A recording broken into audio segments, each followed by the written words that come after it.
O Senhor esteja convosco. Ele está no meio de nós. Proclamação do Evangelho de Jesus Cristo segundo Mateus. Glória a vós, Senhor. Naquele tempo, vendo Jesus as multidões, subiu ao monte e sentou-se. Os discípulos aproximaram-se e Jesus começou a ensiná-los. Bem-aventurados os pobres em espírito, porque deles é o reino dos céus. Bem-aventurados os aflitos, porque serão consolados. Bem-aventurados os mansos, porque possuirão a terra. Bem-aventurados os que têm fome e sede de justiça, porque serão saciados.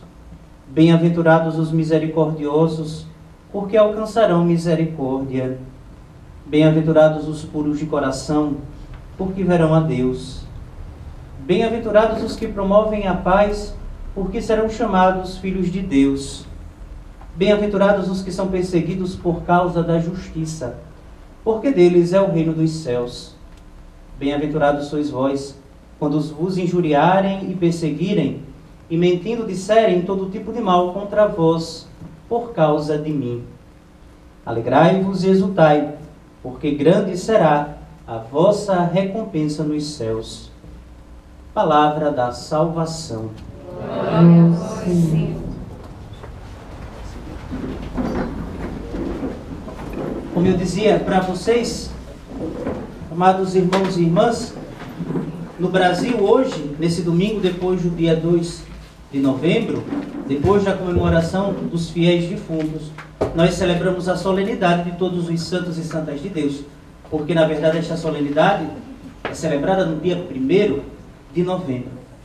Mas, como eu dizia para vocês, se ontem nós celebrávamos a comemoração daqueles nossos irmãos que partiram para a casa do Pai, mas ainda precisam das nossas orações, porque ainda se purificam para participar das alegrias da ressurreição.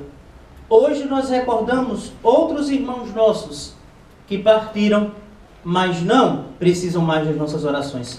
Pelo contrário, eles rezam por nós. Todos os santos e santas de Deus, aqueles santos canonizados que nós veneramos, cujas imagens se encontram nos nossos altares, mas também todos aqueles santos e santas que são anônimos, que só Deus sabe na eternidade da sua santidade. E também, meus irmãos, aqui, quando recordamos a intercessão desse número de irmãos tão numerosos, também nós recordamos, principalmente, a nossa vocação à santidade. É isso que a solenidade de todos os santos e santas deve nos recordar. A santidade como vocação cristã. Meus irmãos, a gente não pode ser cristão sem querer ser santo. É incompatível. A santidade para nós não é opcional. Eu não posso dizer eu sou cristão, mas eu não estou lutando pela santidade. Então você não está lutando por coisa nenhuma. Você é cristão apenas nominal. Ser cristão é dizer, eu quero ser santo. Eu quero ser todo de Deus. O grande problema é que nós, infelizmente, entendemos errado o que é santidade. Observe que existe um modo de falar que já foi mais comum entre nós, mas que se dizia assim: olhe, não espere que eu sou santo, que eu seja santo. Eu não sou santo. Com o sinônimo de dizer assim, eu não sou santinho, ou seja, eu não sou fingido. Ou dizer assim, eu não sou assim puritano. E de forma que a gente associou a santidade a ser chato. Ou seja, o chato é aquele santo. Ou o santo é alguém que é chato, que ninguém suporta. Então, desse santo ninguém quer ser, realmente. Santidade como sinônimo de chatice. Santidade como sinônimo de alguém não me toque. E a santidade, infelizmente, entre os cristãos, perdeu essa característica de anseio de vida. A santidade ficou para um grupo privilegiado. E aqui é o pior. É quase que a santidade fosse algo dado a alguns. Alguns já nascessem para ser santos, outros não. Cuidado! Isso é a predestinação calvinista. Né? Que a uns Deus predestina para a salvação, a outros predestina para a perdição. Isso é a ideia da reforma protestante. para nós católicos, a santidade, nós não nascemos santos, no sentido de que nascemos destinados a isso. Como se Deus preparasse uns para serem bonzinhos, virtuosos, e Deus destinasse outros a não serem. Não, meus irmãos. A santidade se constrói. A santidade nasce no chão da nossa história. A santidade, meus irmãos, não é para intocáveis. Pelo contrário, a santidade é feita de homens de carne e osso. Homens e mulheres. Quando nós olhamos para os santos, e aqui cuidado, eles não nasceram prontos, não. Esses santos viveram a vida cristã como nós vivemos aqui. Se alimentaram da mesma Eucaristia que a gente se alimenta, se confessaram como a gente se confessa, pecaram, se converteram, mas buscaram sinceramente a Cristo. Às vezes a gente tem uma relação com os santos que parece que os santos vieram de outro planeta e vieram para cá. Não, nasceram no seio da comunidade cristã. Aqui nessa comunidade estão sendo gerados santos para a igreja. Eu digo isso com toda tranquilidade. Porque se daqui não estivéssemos gerados santos, é inútil a Eucaristia que nós celebramos todo domingo. Não tem eficácia nenhuma. Se da Eucaristia que nós celebramos aqui, e eu estou falando de outro lugar, estou falando daqui.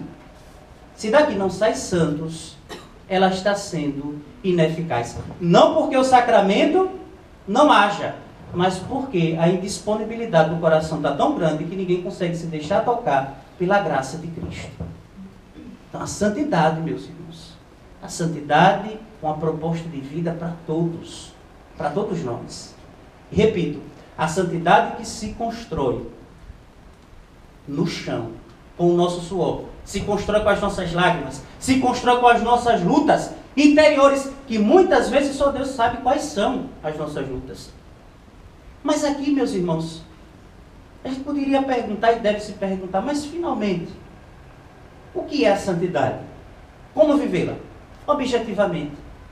Quando pegamos as Escrituras, lá na Escritura se diz claramente, só Deus é o santo. Só Deus é santo. E nós cantamos isso no canto do Glória, isso entrou na liturgia, só vós sois o santo, só vós o Altíssimo. E de fato, no hebraico a palavra santo se diz kadosh. Kadosh quer dizer aquele que é cheio de glória, aquele que é cheio de vida, aquele que é estável, aquele que não passa, é permanente.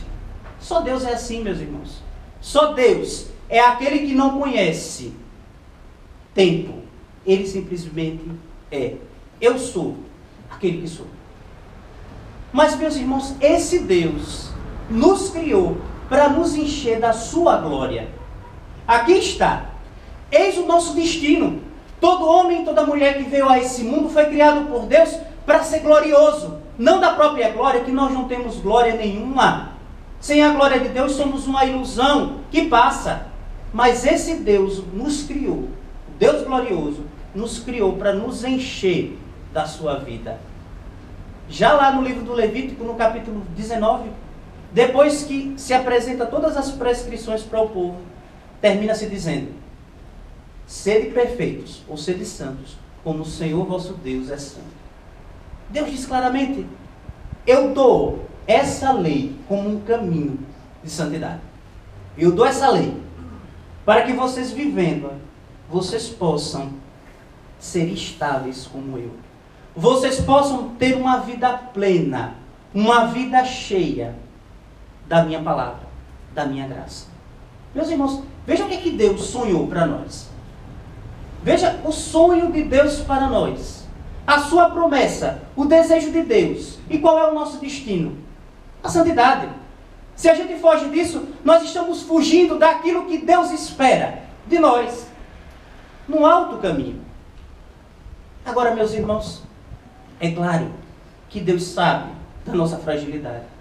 A santidade plenamente só é possível porque Cristo primeiramente nos redimiu por sua cruz e ressurreição. Morrendo e ressuscitando, Cristo purificou a nossa humanidade e a preparou para que pudéssemos receber aquele que em nós levaria à plenitude o desejo de Deus de sermos santos, o seu Espírito. O Espírito Santo de Deus, cujo nome já indica a própria santidade derramada sobre nós. É o Espírito Santo que completa, leva à plenitude a obra de Deus em nós. Cristo, ressuscitado dos mortos, nos deu esse Espírito, nos capacitou para a santidade, porque sozinho nós não podemos ser santos. A santidade não é um exercício de ascese. Tentem para ver se vocês conseguem. A partir de hoje você é casto, eu consigo. Consegue. Sem a graça, sem a força do Espírito, não conseguimos. Eu quero quebrar o meu orgulho. Se o Espírito Santo não quebrar em você, é trabalho perdido. Não consegue. Não é mérito nosso. Não tem como. Tentem, a gente vai quebrar a cara. Não tem como. Então, o Espírito nos capacita. E observe, nós escutamos a primeira leitura do Apocalipse de São João. Essa multidão que João vê, esses 144 mil, que é o número simbólico, 144 mil, é 12, que é o número das tribos de Israel, ou o número dos 12 apóstolos, multiplicado por 12, multiplicado por 1000. E quando a gente multiplica na Bíblia um número por ele mesmo, e por 1000 quer dizer uma grande quantidade, uma grande multidão. Então, essa grande multidão, não somente esses 144 mil, mas outros milhares e milhares, eles estão com as vestes brancas, a veste do batismo. Aí João pergunta, e quem são esses? Quer dizer, esses são os que vieram da grande tribulação. Mas vieram da grande tribulação e estão com a palma da vitória na mão, dando glória a Deus. Esses, meus irmãos, são todos aqueles que pelo batismo receberam o dom do Espírito e lutaram nessa vida. Passaram pela tribulação. A tribulação dessa vida, nós para sermos santos, passamos por tribulações. Nós para sermos santos, passamos pelas perseguições desse mundo. Mas observe, são vitoriosos. Por quê? Porque lavaram as suas vestes no sangue do Cordeiro. Veja que aqui é uma contradição. Como é que alguém pode lavar, alvejar uma roupa no sangue? Só o sangue de Cristo alveja. Só o sangue de Cristo purifica a nossa vida. Somos nós, meus irmãos, esses que já purificamos, nós que já purificamos as nossas vestes, a nossa vida no sangue de Cristo, pelo batismo, pela Eucaristia que nós participamos, e que vamos passar pela grande tribulação. E que como essa grande multidão, nós sairemos vitoriosos, receberemos a coroa de glória. João também nos diz, na segunda leitura de hoje, tirada da sua primeira carta, ele diz assim, meus irmãos, veja que grande presente o Pai nos deu, de sermos chamados filhos de Deus. Ou seja, o batismo nos fez filhos de Deus, nos fez santos. Ser filho de Deus, ser santo, é a mesma coisa na Escritura. Mas ainda não se realizou o que nós seremos. Enquanto estivermos caminhando nesse mundo, seremos santos ainda, mas santos não em plenitude. Santos a caminho, santos que lutam, santos de tantos jeitos diferentes, de temperamentos diferentes, de estilos, de tribos diferentes, como a gente usa a linguagem hoje. Esses santos ainda serão, como diz João. Nós já somos filhos de Deus, mas ainda nem sequer se manifestou o que seremos. Ou seja, ainda não se manifestou plenamente em nós a graça do Espírito. Nós saberemos o que seremos quando chegarmos lá, na glória. Aí saberemos, meus irmãos e irmãs, que vale a pena lutar, que vale a pena ser santos. Santos em caminhada, santos rumo à meta. Veja, repito, o plano de Deus, o projeto de Deus para nós. Mas o Evangelho de hoje, quando Jesus apresenta as bem-aventuranças, ele apresenta de uma forma bem prática como nós devemos viver no Espírito. Observe que Jesus apresenta essas bem-aventuranças, tão conhecidas nossas. Se tem um texto do Evangelho conhecido, são as bem-aventuranças. Mas, meus irmãos, parem, olhem e reflitam sobre as bem-aventuranças. É lindo, mas dá um medo isso aqui, de seguir. É lindo, mas a gente olha e diz, é possível viver? Observe que Jesus diz, quem é bem-aventurado? Quem é feliz? Quem é agraciado? Quem é que vive realmente a vida nova do Espírito? Quem é pobre? Pense, meus irmãos e irmãs, como é difícil ser pobre. E aqui Jesus fala uma outra coisa: pobres em espírito. Cuidado, a gente gosta de dizer assim, fulano é pobre de espírito. Mas é bom que alguém seja pobre de espírito, não é ruim não. Pobre de espírito significa uma pessoa que é toda de Deus, que reconhece que a sua riqueza é quem? O Senhor. Se descobre dependente de Deus. Então queiram ser pobres de espírito. Então Jesus, felizes os pobres, porque deles é o reino dos céus. Felizes quem se deixa encontrar em Deus um tesouro que não passa. Mas Jesus continua dizendo, feliz quem passa a aflição nesse mundo. É danado a gente olhar, escutar isso e dizer, somos felizes porque vamos passar por tribulação, por aflições. Porque serão consolados.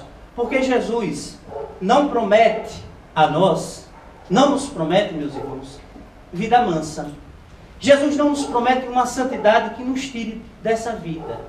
Cuidado com essas ideias que dizem assim, eu não sou do mundo. Criatura, tu vives em que mundo? É nesse. Entenda mundo como pecado, aí sim. Mas cuidado com essas coisas. Padre, esse aqui é do mundo ou não é? Meu filho, até hoje não aprendi a identificar. Mundo, não tem. Agora, se você quiser saber o que é do pecado e da vida da graça, eu lhe digo. Agora, estamos todos no mesmo mundo. Vamos passar pelas mesmas aflições. Mas a nossa consolação vem de Deus. Lembrem-se que São Paulo nos diz, dele nós recebemos toda a consolação em todas as tribulações. Mas Jesus diz mais, bem-aventurados os mansos, ou seja, bem-aventurado, meus irmãos, quem tem o coração como o de Cristo, que não se enraivece facilmente, que não é um poço de ira, nem de vingança no tempo oportuno, mas quem aprende também a ser misericordioso, porque alcança a misericórdia, quem é puro de coração. Meus irmãos, a pureza de coração. Nós deveríamos desejar a pureza de coração sempre. O que significa a pureza de coração? Não é ter o coração purinho, assim, meu Deus, meu coração é tão inocente. Não. A pureza do coração é ver as coisas com os olhos de Deus. Ver-se a partir de Deus. E ver o outro com os olhos de Deus. Não com os nossos olhos mesquinhos, pequenos, não. A pureza do coração. E Jesus continua dizendo, bem-aventurados os que promovem a paz. Bem-aventurados aqueles que experimentaram a paz de Cristo, porque somente pode construir ao seu redor um mundo com a paz que vem de Deus. Aqui está, meus irmãos e irmãs, o caminho para nós colocarmos em marcha na nossa vida, colocarmos em ação a vida no Espírito que nós recebemos pelo batismo, que nós recebemos pela Eucaristia. Mas se prepare. Isso é tão bonito, Jesus termina dizendo, se preparem porque vocês serão perseguidos. Porque não é fácil seguir isso aqui. Vai ser perseguido em casa, perseguido no trabalho, perseguido entre os amigos. Vai ser perseguido. Porque esse jeito de viver, o mundo não compreende. Mas aqui está, nesse caminho está a nossa felicidade. Nesse caminho está a razão de sermos cristãos. Amados irmãos e irmãs, que nós possamos pedir a intercessão dos santos. Peçamos olhando para todos eles, para os santos das nossas devoções. Peçamos a eles que intercedam por nós, que orem por nós, para que nós possamos ser fiéis à vocação a qual Deus nos chama. Louvado seja nosso Senhor Jesus Cristo.